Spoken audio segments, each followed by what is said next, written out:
Hello dear friends, I hope you are doing well. जैसा कि कल आपका प्रीलिम्स एग्ज़ाम है, तो काफ़ी चीज़ें आपके दिमाग में चल रही होंगी। There will be lots of mix of feeling inside your mind. ऐसा कुछ नहीं मेरे पास बताने को कि एकदम से मैं कुछ बता दूंगा, बट बिकॉज मैं इस फेज से कई बार गुजरा हूँ। सो कुछ स्टोरीज हैं, कुछ मैसेजेस हैं एंड फ्यू सजेशंस जो मुझे लगता है आपको हेल्प करेंगे फॉर योर टुमारो एग्ज़ाम। तो चिल हो जाओ, काम कंपोज हो जाओ और सुनो, ठीक है। तो क्या होता है, जब कुरुक्षेत्र में महाभारत का युद्ध स्टार्ट होने वाला होता है, तो Arjun before starting war same face में होते हैं जो आज आप हो। तो अर्जुन के दिमाग में क्या चल रहा होता है? पहला क्वेश्चन आता है, can I win this war? तो आपके दिमाग में आ रहा होगा, can I clear this prelims exam? बहुत डाउट्स आते हैं, अपने ऊपर, अपनी नॉलेज के ऊपर डाउट्स आते हैं। वो अर्जुन को भी था। सेकेंड ये आता है, what will happen if I don't win this war? आप भी सोच रहे होगे, क्या होगा अगर मेरा प्रीलिम्स एग्ज़ाम नहीं निकला? बहुत प्रेशर होता है।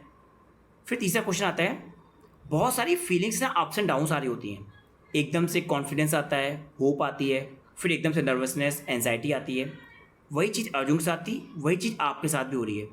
आई गेस मैं लगातार 100 से ज़्यादा स्टूडेंट्स के कॉन्टैक्ट में हूँ जो प्रीलिम्स दे रहे हैं। सबका यही है कि सर एकदम से नर्वसनेस आती है, एकदम से कुछ का आता है, हाँ सर फोड़ देंगे। तो ये सब नेचुरल है। सो कृष्ण भगवान कहते हैं अर्जुन से, ऑलवेज रिमेंबर ये बात, और लाइफ में बहुत हेल्प करेगी।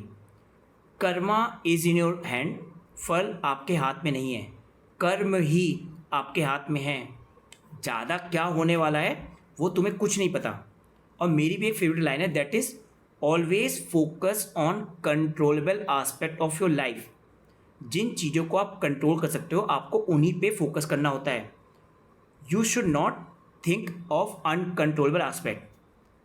यूपीएससी में अनकंट्रोलेबल्स क्या है? पेपर कैसा आएगा, क्या पैटर्न चेंज होगा, कितना कट ऑफ जाएगा, कितना कंपटीशन बढ़ेगा। दीज आर अनकंट्रोलेबल्स जिन पे आपको नहीं सोचना है। कंट्रोलेबल्स क्या है वो मैं आपको समझाता हूँ। अगर आप ये जो मेरे 5C फैक्टर हैं जिसने मुझे पढ़ने से बहुत हेल्प किया था, which is in my control, अगर मैं कंट्रोल कर लूँगा ये 5C फैक्टर, डेफिनेटली आप भी बहुत अच्छा करने वाले हो। तो पहला C फैक्टर क्या है जो कि भगवत गीता से इंस्पायर था? दैट इज़ काम एंड कंपोज माइंड, स्थित प्रज्ञा। MS धोनी को अगर आपने देखा होगा, उनकी सक्सेस स्टोरी क्यों है? बिकॉज जब भी प्रेशर आता है ही रिमेन्स काम, और ऑलवेज वो हमेशा एक तरीके से आगे क्या करना है उस पर सोचते हैं। और आपको आइडिया भी नहीं है, अगर आपका माइंड काम एंड कंपोज है, वो कितना बेटर क्वेश्चन को पढ़ेगा, कितना बेटर अपनी नॉलेज को अप्लाई करेगा, which is need of our.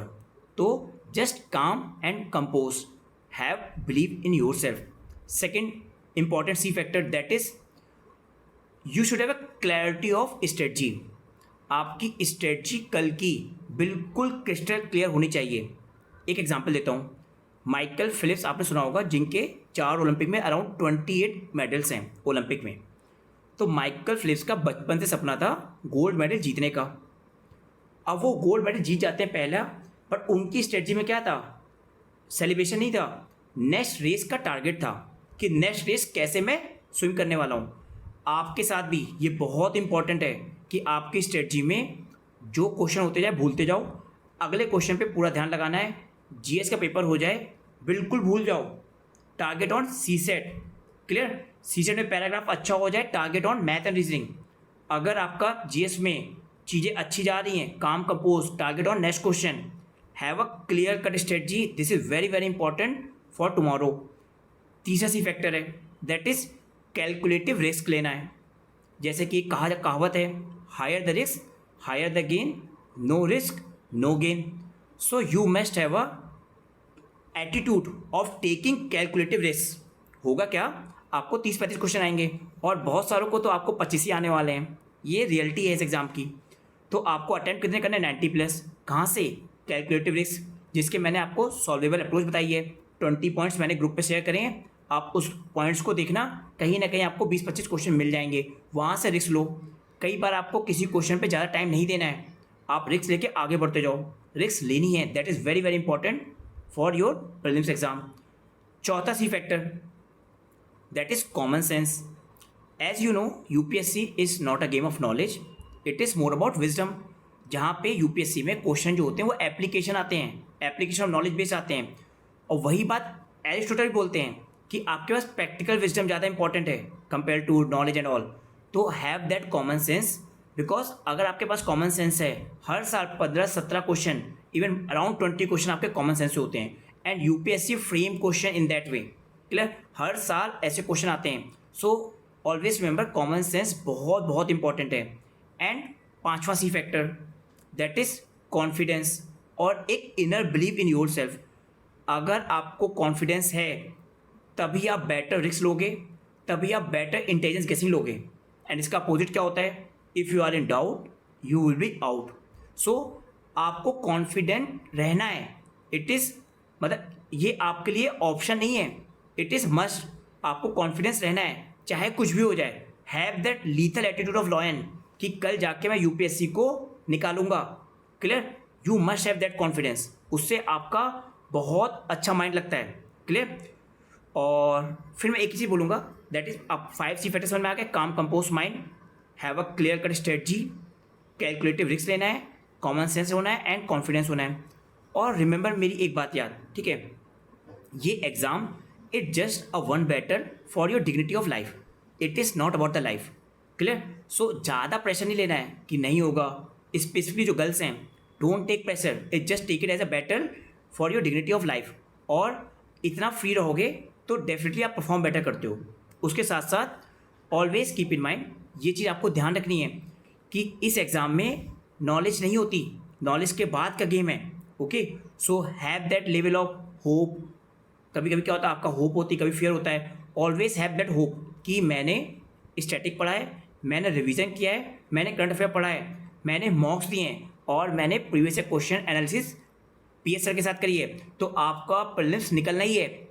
अगर आपको विश्वास है and have that clear cut strategy, तो no one can stop you. Clear, आप निकालने वाले ही हो प्रीलिम्स। आप 2026 का मेंस मेरे साथ लिख ही रहे हो। डोंट वरी अबाउट थिंग, ज़्यादा सोचना वो तुम्हारे हाथ हाथ में नहीं है। क्लियर, अपने आप को क्लियर कट रखो, कल मैं क्या करने वाला हूँ।